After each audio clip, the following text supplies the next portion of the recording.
In this section, we're going to be covering the reserves. And no, I am not talking about the branch, but rather the role on the battlefield. As we talk about the reserves, let's talk about kind of why we're shifting towards this. Because when you play a game like Total War Napoleon, when you play games like Company of Heroes, and other games that are kind of more on the arcade side of things, you don't necessarily ever want to hold troops back. So why are we going to be talking about it today?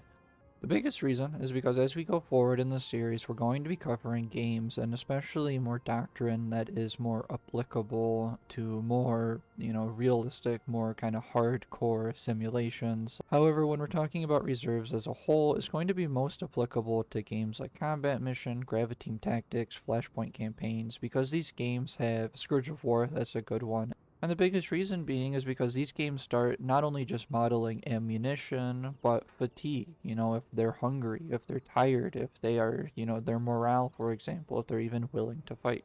So unlike games like Company of Heroes, where machine guns can constantly fire without needing to change their barrels or, ever really needing to worry about ammunition situations, the same being said with, our Panzerschrecks or anti-tank rifles or even just tank guns in general. Again, as we go into these more realistic war games, we need to take into just about everything into account. As we go into games like Gravity Team Tactics, Flashpoint campaigns, Combat Mission, kind of Total War kind of mimics this a little bit, but these battlefields are so tiny and they're so, kind of one and done that it just doesn't get the same effect. But now all of a sudden, we are worrying about things like, just making my men march across the battlefield is enough to make them tired and exhausted and kind of, not, fit as a fiddle to be a frontline combat force. So that's why when we take a look at this idea of reserves, we do need to keep into mind that the games that we are going to look at, in the future are going to be games where, all of a sudden if we don't have food to feed our men, they're not going to have the strength to fight. And especially if we run out of ammunition for our men, they're going to not have the means to fight. So as I start this battle here, let's take a look exactly at who we are fighting.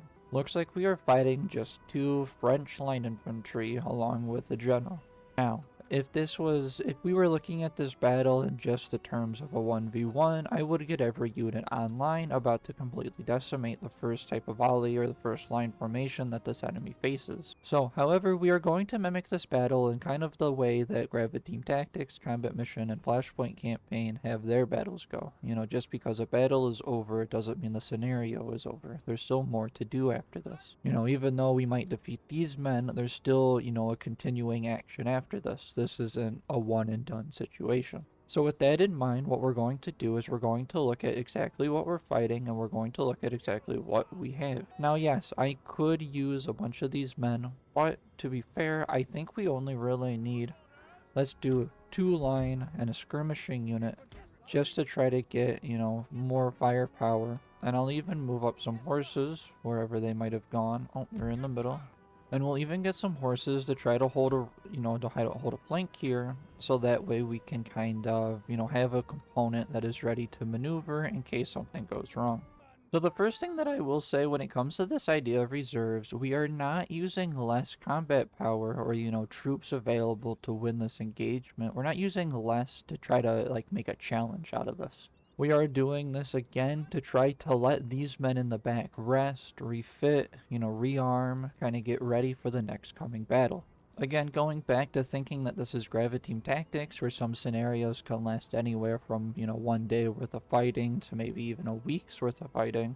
If you have just 2 units, if we had this 3-man battle group here just constantly fighting and fighting and fighting, they're going to be exhausted, they're going to be starving, they're going to be, low morale because they're constantly on the front.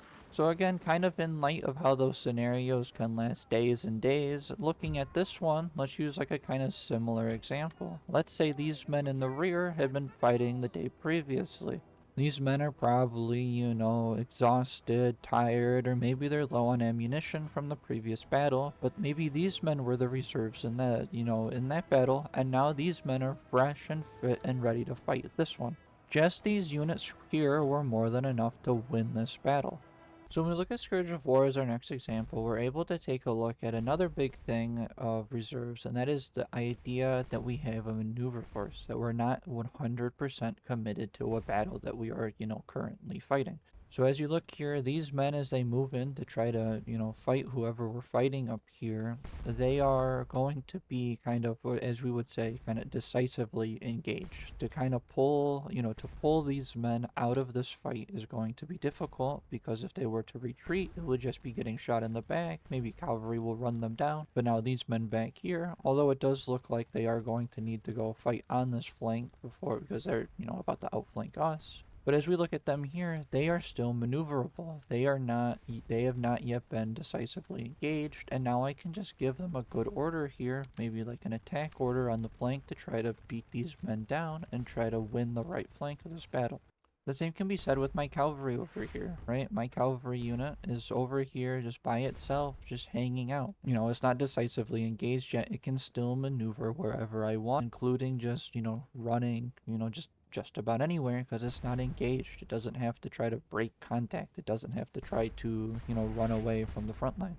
We can even still see it over here on this left side. This unit over here under Jerome Bonaparte, he has yet to actually fight anybody. He has yet to actually, be engaged with the enemy. So we can just give him a nice little attacking order forward, trying to get him to try to make first contact and make the enemy get engaged first. As my men struggle to get in position, another good example of needing a reserve force is just to stand in the back waiting for any sort of move that the enemy makes. For example, if there turned out to be, a French division or just brigade marching this way, I would have a force ready to react and to conduct a new type of hasty defense against that force.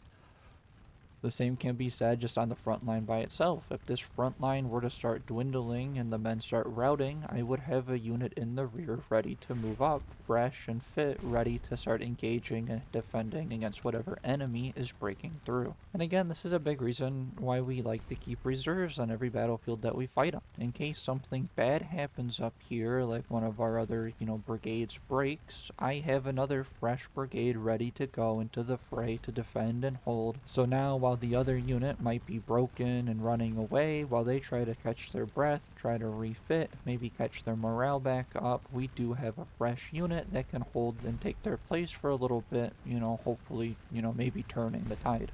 Another thing to look at with the ideas of reserve is going back to, these men are fit, they have high morale, or hopefully, high morale, and of course they are well supplied, they're rested, and they're ready. And when we look at that, we can see it with, let's say this front line, let's say they start breaking, right, and they start falling back, and they make a new defensive line kind of further in the rear. What we can do is we can trade our units out, and now we have a fresh unit who has not fought yet, going against an army that has been fighting for the past, 12 minutes, right? And the same can be said in the idea of, let's say these French troops do break through our line, do rout our men on this front here, we have a fresh unit. So now they've just gone through 12 minutes of fighting, they've just gone through 12 minutes of being shot at, just to find a brand new unit that hasn't fired a shot themselves, who are ready, eager, and willing to fight, this next battle.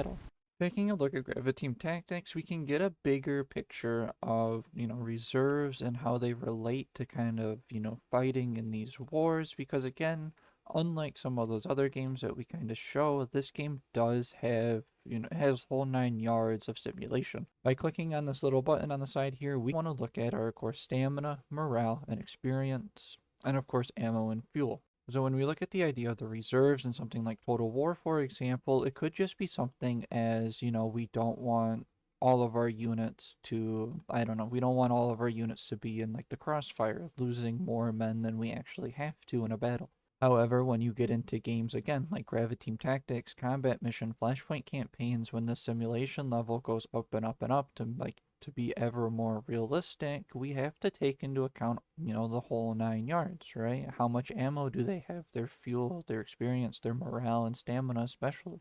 Another big thing to take a look at is like this idea here, right? It's negative 22 degrees Fahrenheit, negative 30 Celsius, with a wind, it's frosty, and it's 1 in the morning with a battle duration of 2 hours. We have 900 32 men as well, and if you know anything about this first one, we're barely fighting a platoon worth of men. Do we need 900 men to take out this town? Do my 900 men, like, need to be pushing themselves past, above and beyond at 1 in the morning? So as we set up for this fight, we can kind of see we have our main battle group, and then of course we have another little battle group over here with some other men, and it's the same kind of story, right? They have all these men. This is the start of an operation, so it does make sense that they're, fit and ready to fight because it is just starting out. But with that being said, I am going to take the initiative here. I'm going to take these locations, and then I'm going to come back on the tactical or the operational map and kind of show just exactly what this battle did, and kind of showing the idea of why we don't want to use every single combat force that we have on a specific battle or map or just any sort of,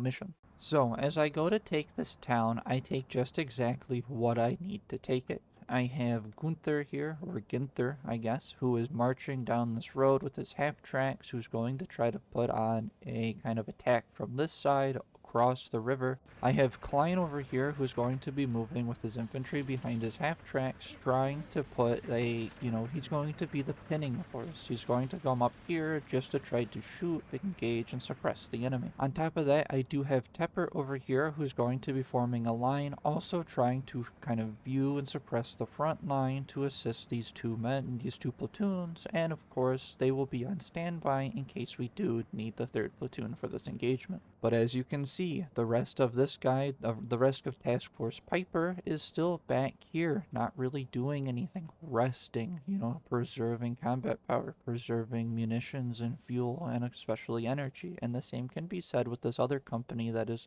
has come with us. So I guess maybe I wasn't supposed to attack at 1 in the morning, but it does say here, turn 2 at 0500, a small combat security of about a platoon was left in Krasnaya Polyana.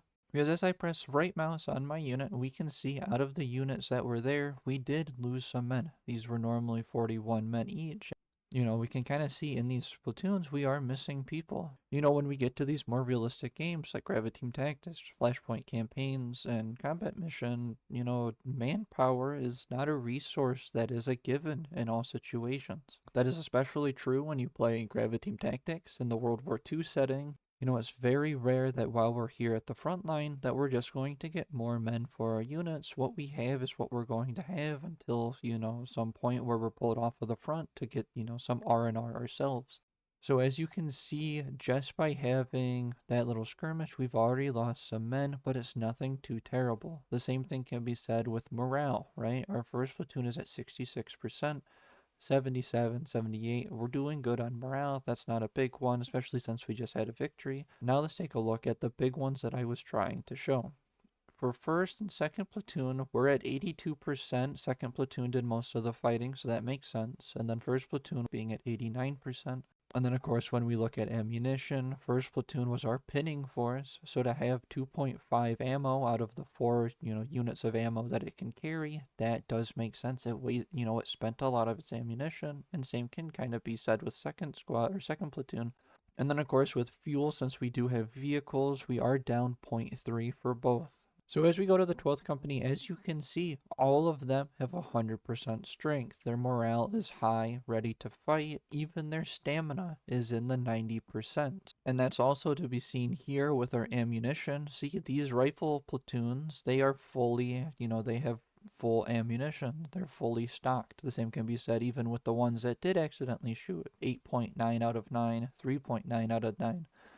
Same thing with fuel. Of course, I think all of our units lost fuel, but that's just because they started up here and we marched them downwards. And then, of course, since this is Gravity Team Tactics, there is, the operational and the tactical. So what I just showed in that fight was the tactical to win, specific parts on this map. And now we're looking at the operational, which, of course, our operation and our mission objective is to get our forces and clear this road to link up with units on the southern side. So keeping that in mind, taking into account that this is only turn 2 out of 12 turns, now you can kind of see the idea of why reserves are important, especially at these kind of more grand scale campaigns. Unlike the Total War series, Warno, Company of Heroes, where all of our forces are just there for a single battle and then it's kind of forgotten, in this one, Now we are trying to control units for, this one recreates the operations from February 12th to February 13th. So we are going through an entire day worth of operations. So with that being said, you can kind of see the point of why we need to hold certain forces in the rear. Because again, if we just fight with Group Piper, they're going to be slogging it out from 1 in the morning. Now it's 5 in the morning if we wanted to attack again. Just constant non-stop fighting. They're going to become tired. They're going to lose morale. They're going to lose combat effectiveness. Again, kind of mimicking what I said at the start of the video, the minute we run out of food, they don't have the energy to fight. And the minute we run out of ammunition, they don't have the means to fight.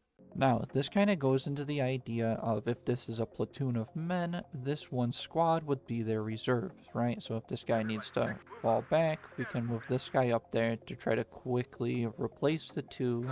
And that way, kind of going back into the idea, let's say this guy, he ran out of machine gun ammo, so now we're moving this guy back up because he does have ammo. And who knows, maybe back here I have some sort of supply vehicle and I could be rearming him, getting him reset, just to kind of, swap him out again once this guy runs out of ammunition. Then zooming out a little bit, we can take an even deeper look at this picture, where behind our platoon, we have another platoon that can easily kind of reinforce here.